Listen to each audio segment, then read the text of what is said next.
Time now for the business news with Kate Moody. Good evening, Kate. Hi, Delano. Another volatile day for global stock markets. This is, more worries. People are concerned over the coronavirus. Yeah, absolutely, because Monday was the worst day for global stocks in over 2 years. The losses have continued to add up. On Wall Street, the Dow Jones has continued its drop after losing 1,000 points on Monday. It's down a further 650 points today. That's down nearly 2.5%. The Nasdaq down over 2%. Tech stocks are especially exposed to risk because they depend so much on the Asian region. The yield on 10-year U.S. Treasury bonds, meanwhile, trading at a record low near 1.3% as more investors turn to so-called safe haven assets. The major European indices declined as well. We saw stocks in Milan weighed down as Italy emerges as the epicenter of European cases. The FTSE 100, DAX and CAC 40 each losing nearly 2 percentage points. Analysts say that companies and investors are beginning to take stock of the medium to long-term impact of the outbreak. Right now, investors are reacting to the likelihood that economic activity around the world is going to be dampened by the coronavirus outbreak. So it is true that markets are typically guided by greed and fear. I think that there is some fear creeping into the markets now, but I don't know that that's necessarily irrational. Well, those warnings have shone a spotlight on how much companies depend on international supply chains. The French finance minister Bruno Le Maire said the outbreak could be a game changer in the way the now globalized economy does business. The outbreak underlines the imperative need to relocate a certain number of activities and to be more independent in a certain number of production chains. The best example of this is the health sector and medicines. We can no longer continue to rely 80 to 86% on active principles for medicines that are produced in China. That would be irresponsible and unreasonable. Well, few sectors have remained untouched by the outbreak. Here in France, wine producers say they're already seeing a drop in exports to a key market. Claire Rush reports. This 64-hectare winery in the south of France produces 400,000 bottles of wine per year, 10% of which are exported to China. But this year, not a single bottle has been shipped there. The coronavirus exacting its toll.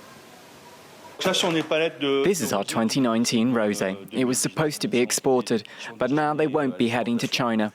All orders have been cancelled. We don't think we'll be able to export anything there for 2 to 3 months, especially as we can't get in touch with our importer there.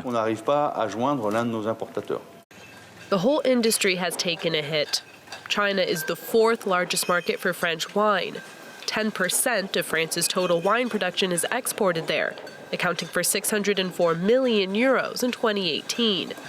This winemaker estimates his losses have already reached 800,000 euros.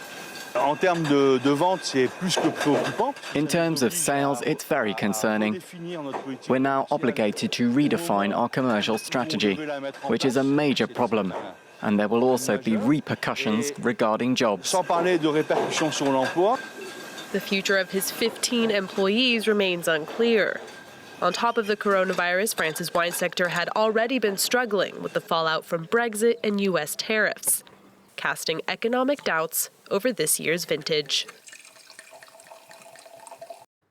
Well, health officials around the world have underscored the importance of hygiene to prevent the virus from spreading even further. Chinese banks have been ordered to disinfect banknotes before redistributing them to the public. State TV said that cash from high-risk sites like hospitals and markets would be sealed and not put back into circulation. Some $86 billion worth of new banknotes have been distributed over the last month. Moving on to some of the day's other business news now. EU ministers have formally agreed on a mandate for a negotiating team as trade talks with the UK are due to kick off next week. The guidelines indicate the EU will insist that British rules and standards remain similar to Europe's in order to maintain access to the single market.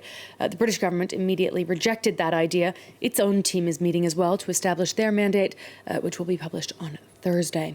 The EU's top negotiator, Michel Barnier, has warned that he will not conclude an agreement at any cost, saying the talks were likely to be difficult.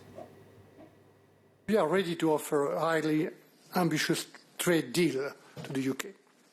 But the UK cannot expect high-quality access to the single market if it is not prepared to accept guarantees that competition remains open and fair. Free and fair, open and fair. The two words are equally important. So those talks due to kick off on Monday, Delano. Both sides laying a very, very firm line, and it looks like we're in for a lot more of Brexit talk to come. Unfortunately for us. Thank you very much for that, Kate. Kate Moody there with a look at today's business news.